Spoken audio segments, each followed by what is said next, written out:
क्या होता है सुपरपोजिशन प्रिंसिपल। सुपरपोजिशन प्रिंसिपल, ये प्रिंसिपल काफी सिंपल है। इस प्रिंसिपल के अकॉर्डिंग दो चार्ज के बीच में लगने वाला इलेक्ट्रोस्टैटिक फोर्स, एक चार्ज ले लिया Q1 और दूसरा चार्ज ले लिया Q2, इन दोनों चार्ज के बीच में लगने वाला इलेक्ट्रोस्टैटिक फोर्स आसपास रखे हुए चार्जेस पर डिपेंड नहीं करेगा।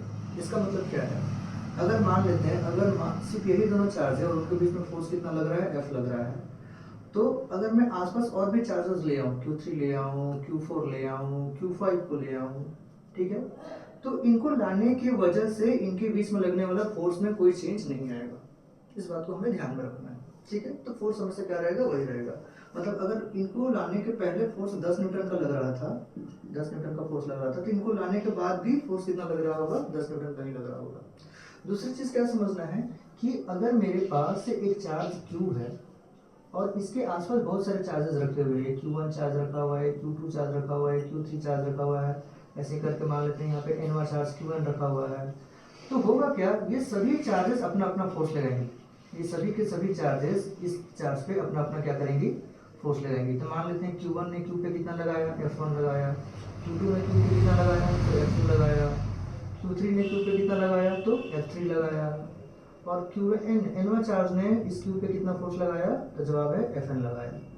इस तरीके से ये सभी फोर्सेस इस चार्ज पे लग रहे हैं। तो अगर मैं पूछूं कि टोटल फोर्स कितना लग रहा है, F टोटल कितना उस चार्ज Q पे, तो क्या जवाब आएगा, हम सभी फोर्सेस को जोड़ देंगे, F1 F2 F3, ये जितने भी फोर्सेस हमको दिख रहे हैं इन सबको हम क्या करेंगे, जोड़ देंगे।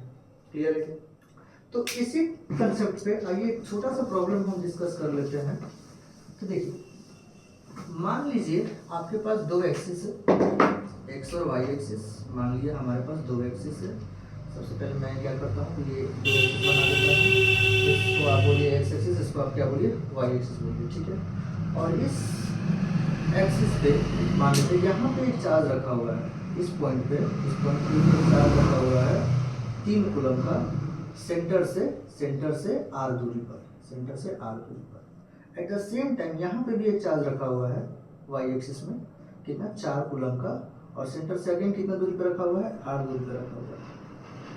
और अगर मैं कह दूँ इस चार्ज को आप 3Q मान लीजिए, इस चार्ज को आप 3Q मान लीजिए, और इस चार्ज को आप 4Q मान लीजिए, और यहाँ पे अगर मान लेते हैं मैंने तीसरा चार्ज रख दिया है कितना, Q।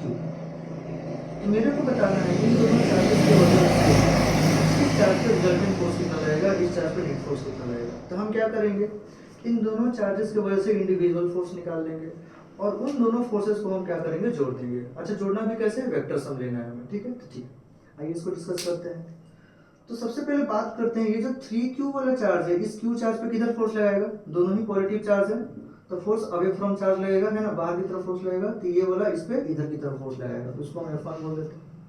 ये जो 4Q चार्ज है वो इस चार्ज Q पे किधर फोर्स लगाएगा, तो जवाब है ऊपर की तरफ फोर्स लगाएगा, अवे फ्रॉम चार्ज, है ना, इस फोर्स को हम F2 बोल देते हैं। अगर हम ध्यान से देख पा रहे हैं इन दोनों फोर्सेस के बीच में कितना एंगल बन रहा है, 90 डिग्री का एंगल बन रहा है, ठीक है, कोई दिक्कत वाली बात नहीं है। अगर हम यहाँ पे निकाल पा रहे हैं F1, तो कितना आएगा, देख लेते हैं। ये हमारा आ जाएगा K Q1 Q2 by R का स्क्वायर, ये हमारा हो जाएगा 3Q into Q by R का स्क्वायर हो जाएगा, ये हमारा आ रहा है 3K Q square by R square आ रहा है। उसी तरीके से अगर मैं F2 को निकाल पाऊँ तो ये कितना आएगा, F2 मेरा आ जाएगा K 4Q into Q by इनके बीच का डिस्टेंस कितना है, R, उसका स्क्वायर, तो ये मेरा आ रहा है 4K Q square by R square आ रहा है। क्लियर है। अब अगर मैं पूछूं कि इस चार्ज पे रिजल्टेंट फोर्स कितना लग रहा है, तो हमें इन दोनों फोर्सेस का वेक्टर सम लेना होगा। अच्छा, क्या हमें ये बात पता है कि जब भी दो वेक्टर्स एक दूसरे के परपेंडिकुलर होते हैं तो उनका जो रिजल्टेंट आता है पैरेललोग्राम लॉ से R, वो कितना होता है, root under A square plus B square होता है।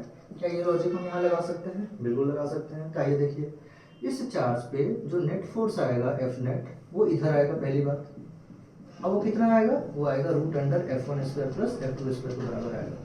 अच्छा, कैलकुलेशन को थोड़ा सा आसान करने के लिए एक काम कर लेते हैं हम लोग, ये जो दिख रहा है ना K Q square by R square, इसको एक बार के लिए ना हम लोग F मान लेते हैं, K Q square by R square को हम F मान लेते हैं।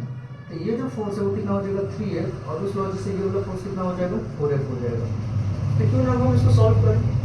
तो हमारा जो नेट फोर्स आ जाएगा एफ नेट, वो हमारा आ जाएगा रूट अंडर F1 की जगह पे हम रख देंगे 3F का स्क्वायर, 3F का स्क्वायर, और F2 की जगह पे हम रख देंगे 4F का स्क्वायर। तो इसको जब हम सॉल्व करेंगे तो ये हमारा आ जाएगा 9F square plus 16F square, ये हमारा सॉल्व होकर आ जाएगा रूट अंडर 25F स्क्वायर, और फाइनली हमारा जो आंसर आ जाएगा वो हो जाएगा 5F आ जाएगा, मतलब कि 5K Q square by R square. तो उम्मीद करते हैं आप लोग को ये कंसेप्ट समझ में आया होगा और ये क्वेश्चन भी समझ में आया होगा। तो देखिए कितना आसान हो जाता है जब हम सुपर पोजिशन प्रिंसिपल का इस्तेमाल करते हैं। चलिए इसी बात पे एक और क्वेश्चन को हम डिस्कस कर लेते हैं, और वो काफ़ी स्टैंडर्ड